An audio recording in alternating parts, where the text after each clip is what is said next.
ಬರೆದರು ಕಗ್ಗ, ಪ್ರತಿ ಸಾಲಲಿಟ್ಟರು ಸಗ್ಗ. ಗುಂಡಪ್ಪ ಬರೆದರು ಕಗ್ಗ, ಪ್ರತಿ ಸಾಲಲಿಟ್ಟರು ಸಗ್ಗ.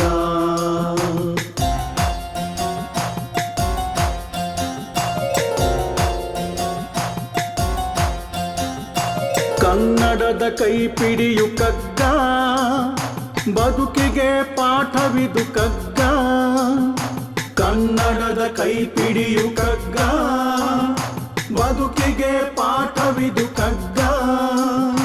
ಮೌಲ್ಯಗಳ ತಿಳಿಸುವುದು ಕಗ್ಗ, ಅರಿತರೆ ಬಾಳೆಲ್ಲ ಸ್ವರ್ಗ. ಗುಂಡಪ್ಪ ಬರೆದರು ಕಗ್ಗ, ಪ್ರತಿ ಸಾಲಲಿಟ್ಟರು ಸಗ್ಗ.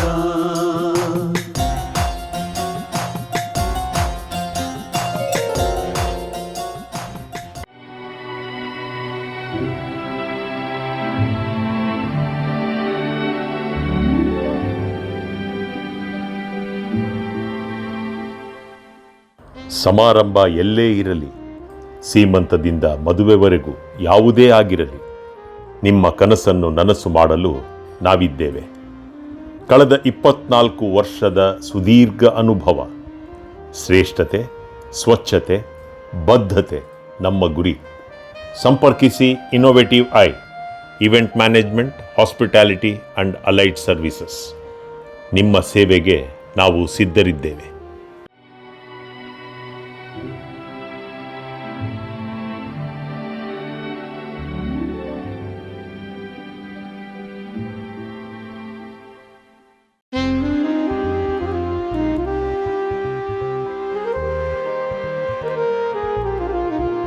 ಬಿದ್ದುದನು ನಿಲ್ಲಿಪುದೆ ನರನ ಮೃತ್ಯುಂಜಯತೆ, ಶುದ್ಧಿಸದೆನ ಬದರೆಯ ಮರಮರಳಿ ಮಳೆಯಿಂ.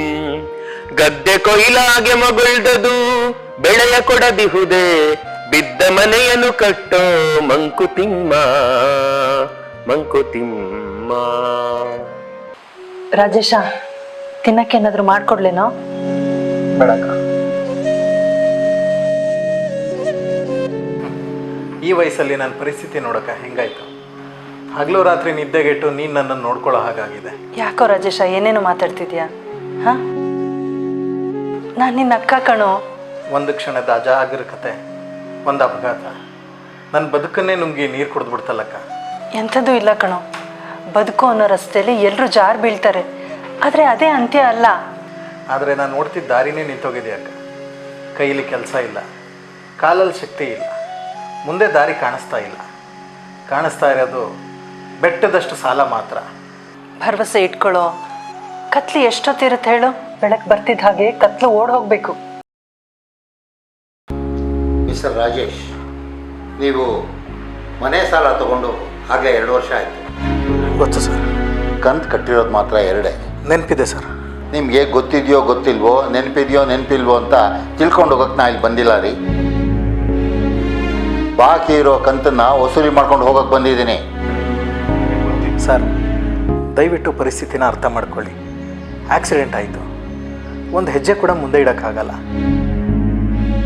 ಇವನಿಗೆ ಮನೆ ಬಿಟ್ಟು ಬೇರೆ ಯಾವ ಆಧಾರನೂ ಇಲ್ಲ ಸರ್. ಕರುಣೆ ತೋರಿಸಿ. ಕರುಣೆ ತೋರಿಸೋದಕ್ಕೆ ನಾವೇನು ಧರ್ಮಶಾಲಾ ನಡೆಸ್ತಾ ಇಲ್ಲಮ್ಮ, ನಾವು ನಡೆಸ್ತಾ ಇರೋದು ಬ್ಯಾಂಕು. ಈ ಮನೇನ ಹೈಪಾಥಿಕೇಟ್ ಮಾಡಿ ಲೋನ್ ತೊಗೊಂಡಿದ್ದೀರಾ. ಲೀಗಲ್ ಪ್ರೊಸೀಜರ್ ಪ್ರಕಾರ ನಾವು ಆ್ಯಕ್ಷನ್ ತಗೋಬೇಕಾಗುತ್ತೆ.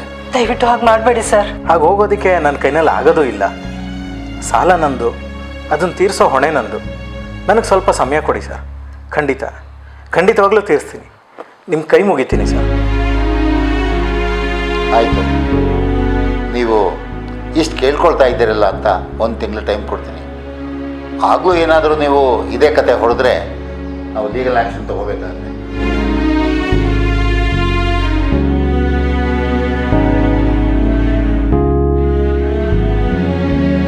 ಅಕ್ಕ, ಏನು ಮಾಡೋದು ಇವಾಗ?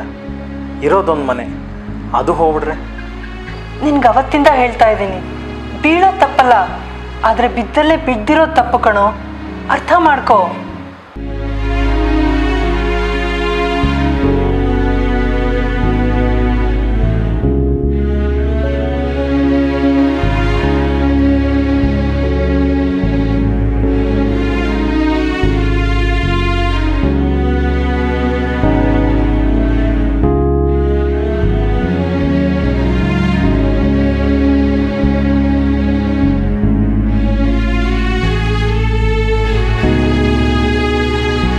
ಇನ್ನು ನನ್ನ ಕೈಲಿ ಆಗೋದಿಲ್ಲ ಬಾವ. ಯಾಕೋ? ಆಗ್ತಾ ಇಲ್ಲ. No worries. ನಿನ್ನೆಗಿಂತ ತುಂಬಾ ಬೆಟರ್ಮೆಂಟ್ ಕಾಣಿಸ್ತಾ ಇದೆ.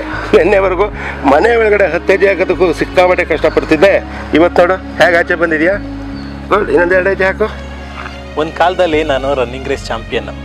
ಆದರೆ ಇವತ್ತು ಆಯ್ಕೊಂತೀನೋ ಕೋಳಿ ಕಾಲು ಮುರಿದ್ರು ಅಂತಾರಲ್ಲ, ನನ್ನ ವಿಚಾರದಲ್ಲಿ ಅದು ಅಕ್ಷರ ಸಹ ನಿಜ ಆಗೋಯ್ತು ಬಾವ. ಹೋಪ್ಸ್ ಕಳ್ಕೊಬೇಡ ಕಣ. ಇವತ್ತಿಷ್ಟು ನಡೆದವನಿಗೆ ನಾಳೆ ಇನ್ನೊಂದಷ್ಟು ನಡೆಯೋಕ್ಕಾಗಲ್ವಾ? ನಾಡಿದ್ದು ಮತ್ತೊಂದಷ್ಟು ನಡೆಯೋಕ್ಕಾಗಲ್ವಾ? ಹಾಗೆ ನಡೆದು ಸೇರೋದು ಎಲ್ಲಿಗೆ ಬಾವ? ಗುರಿ ಎಲ್ಲಿದೆ? ಏನಿದೆ? ನಿನಗೆ ಸಾಧಿಸ್ಬೇಕು ಅನ್ನೋ ಛಲ ಇದೆ ತಾನೆ? ಛಲ ಇದೆ ಬಾವ, ಬಲ ಇಲ್ಲ.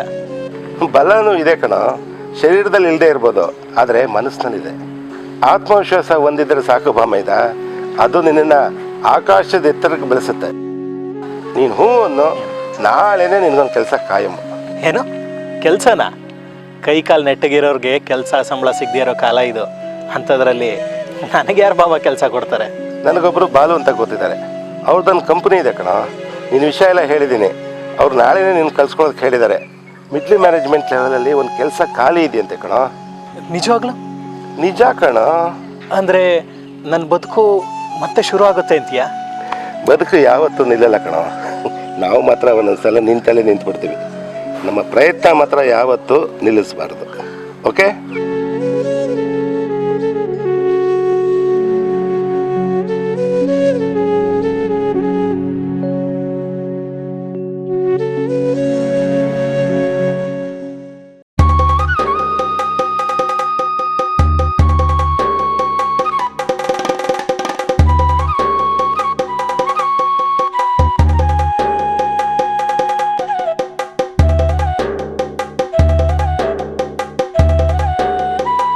ತಗೊಳ್ಳಿ ಸರ್.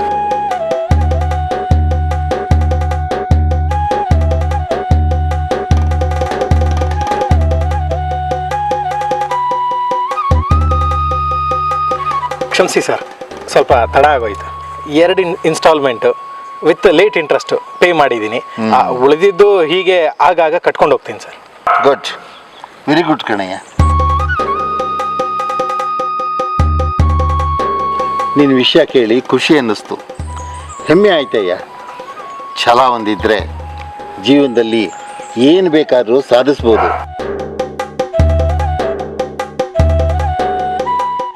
ಲಾಸ್ಟ್ ಟೈಮು ನೀವು ಬಂದು ಹೋದ್ಮೇಲೆ ನಾನು ತುಂಬ ಕುಸ್ತೋಗಿದ್ದೆ. ವಿಷ ಕೊಡೋದು ಸಾಯೋದು ಬಿಟ್ಟು ನನಗೆ ಬೇರೆ ದಾರಿ ಇರಲಿಲ್ಲ.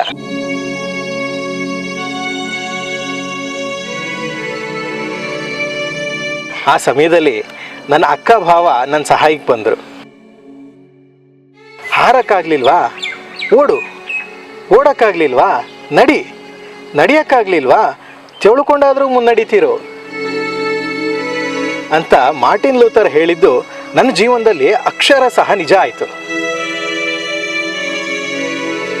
ಬಿದ್ದಲ್ಲೇ ಬಿದ್ದಿರಬೇಡ ಅಂತ ಅಕ್ಕ ಹೇಳಿದ್ರು. ಭಾವ ಓಡು ಅಂದರು, ದಾರಿ ತೋರಿಸಿದ್ರು.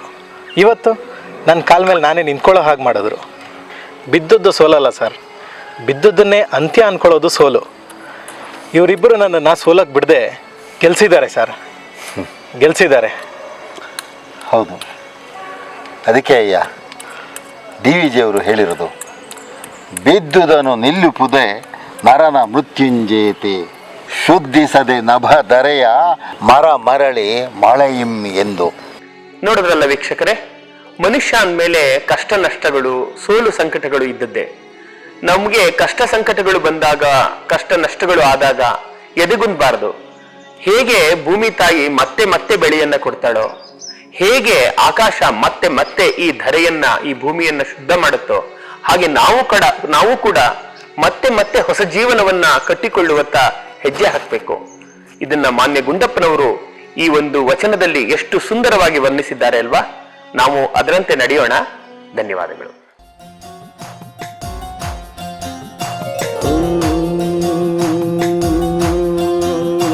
ಗುಂಡಪ್ಪ ಬರೆದರು ಕಗ್ಗ, ಪ್ರತಿ ಸಾಲಲಿಟ್ಟರು ಸಗ್ಗ. ಗುಂಡಪ್ಪ ಬರೆದರು ಕಗ್ಗ, ಪ್ರತಿ ಸಾಲಲಿಟ್ಟರು ಸಗ್ಗ.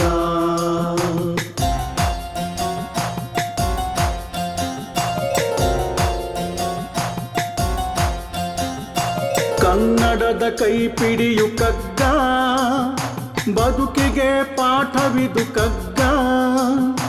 ಕನ್ನಡದ ಕೈಪಿಡಿಯು ಕಗ್ಗ, ಬದುಕಿಗೆ ಪಾಠವಿದು ಕಗ್ಗ. ಮೌಲ್ಯಗಳ ತಿಳಿಸುವುದು ಕಗ್ಗ, ಅರಿತರೆ ಬಾಳೆಲ್ಲ ಸ್ವರ್ಗ. ಗುಂಡಪ್ಪ ಬರೆದರು ಕಗ್ಗ, ಪ್ರತಿ ಸಾಲು ಸಗ್ಗ.